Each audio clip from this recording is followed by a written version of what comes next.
हाम्रो घर चाहिँ सर्लाही सदरमुकाम मलङमा वाडा नम्बर 3। मेरो नाम उमेश कुमार ठाकुर, छोराको नाम रोहित ठाकुर। जेन्जी आन्दोलनमा गोली खाएको रोहित ठाकुर। म बालन शाहलाई म आफ्नो हृदयदेखि म धन्यवाद गर्छु।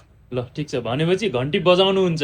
बजाउँछु, मजाले घन्टी बजाउँछु। ल धन्यवाद। ल जेन्जी आन्दोलनमा घाइते भएका र आफ्नो छोरा घाइते भएको र उहाँकै बुवाको हातबाट मैले कपाल काटेको छु है। यो कपाल है, 2टा गोली लागेको रहेछ उहाँको छोरालाई। र उहाँका कुरा पनि म केही बुझ्छु, तपाईँलाई कस्तो लाग्छ सुन्नुहोस् है।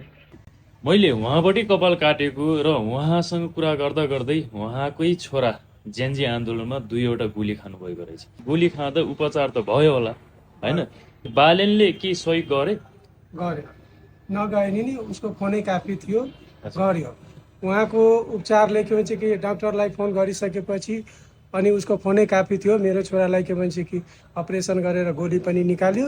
2टा गोली खाएको थियो एउटै खुट्टामा, एउटा गोली त छिरेर कहाँ गयो पत्ता लागेन, एउटा गोली त्यही भित्र थियो। अपरेसन गरेर गोली निकाल्यो। त्यो बेला डाक्टरले पनि भन्दै थियो पैसा लाग्छ, अरू मान्छेलाई पनि 30-40 लाख भेट्छ भनेर भन्यो। तर मैले भने कि ल ठिक छ, लाग्छ भने म इलाज गरिदिनु। उहाँको के भन्छ म बालनलाई फोन गर्छु। फोन गरेको छ, तर उहाँले फोन रिसिभ गर्नु भएन।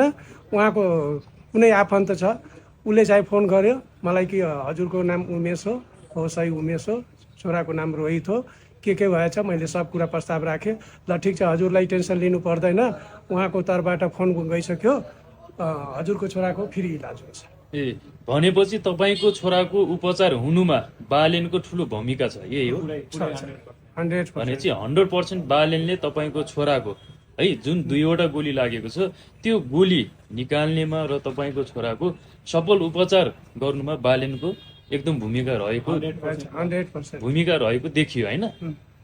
कुरा गर्दै जाँदा यहाँ अहिले स्पष्टसँग थाहा भयो कि बालेनले कति आन्तरिक रूपमा कति सहयोग गरेका रहेछन् भन्ने कुरा उहाँकै जुन चाहिँ घाइते हुनुभएको थियो घाइतेको बुवाबाट हामीले स्पष्टसँग सुन्यौँ है। अब पनि भन्लान् कि बालेनले के सहयोग गरेको रहेछ। बालेन भेट्न गएन, तर बालेन देखाउटी रूपमा भेट्न नगए पनि आन्तरिक रूपमा कति सहयोग गरेका रहेछन् भन्ने कुरा स्पष्ट हामीले बुझिसक्यौँ।